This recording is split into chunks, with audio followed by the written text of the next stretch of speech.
Hello viewers, মৌলাভ cooking আপনাদের সকলকে স্বাগত। আমি মৌ। আজ এসেছি একেবারে সহজ আর দারুণ একটি জলখাবার রেসিপি নিয়ে।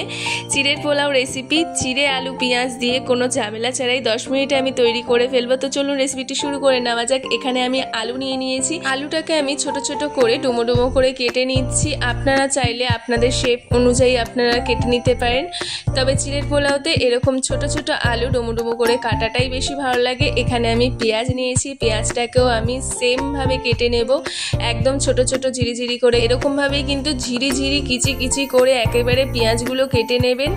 তারপর আমি লঙ্কা নিয়ে নিয়েছি, লঙ্কাগুলোকেও আমি কেটে নিলাম। এবারে আমি চিড়ে নিয়ে নিয়েছি। চিড়েটাকে ভালো করে পরিষ্কার করে ঝেড়ে বেছে তারপরে কিন্তু ধুয়ে নিতে হবে।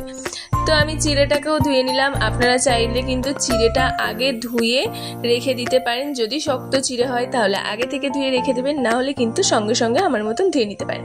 এবার আমি কড়াইতে তেল দিলাম। তেলটা হালকা গরম হয়ে গেলে দিয়ে দিলাম লঙ্কা কুচি, লঙ্কা কুচির মধ্যে দিয়ে দিলাম পেঁয়াজ কুচি। এবারে আমি একটু ভালো করে ফ্রাই করে নেব। পেঁয়াজটা একটু বেশি দিলে পোলাওতে ভালো লাগে, এটা একেবারেই অপশনাল। আপনারা পেঁয়াজটা কতটা কি দেবেন ওটা আপনাদের ওপর।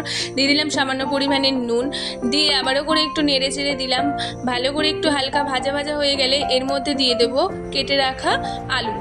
আলুটা দিয়ে আবারও করে আমি একটু নেড়ে চেড়ে দিয়ে ভালো করে এটাকে ভেজে নেব। আমি একটু চাপা দিয়ে দিচ্ছি যাতে আলুটা ভালোভাবে সিদ্ধ হয়ে যায়।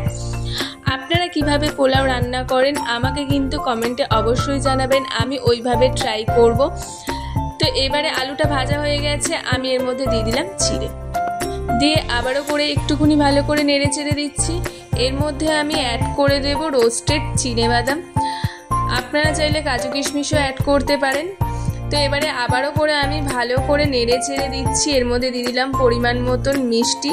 স্বাদ অনুযায়ী মিষ্টি দিয়ে দেবেন। নুন মিষ্টিটা কিন্তু ব্যালেন্স করে দিতে হবে, নাহলে খেতে ভালো লাগবে না।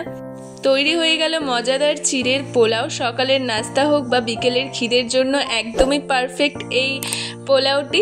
ভিডিও যদি ভালো লাগে লাইক দিন, কমেন্ট করে জানান কেমন লাগলো এই রেসিপিটি। কুকিং যদি ভালোবেসে থাকেন অবশ্যই সাবস্ক্রাইব করে নিন মৌলাভস cooking. Thank you for watching.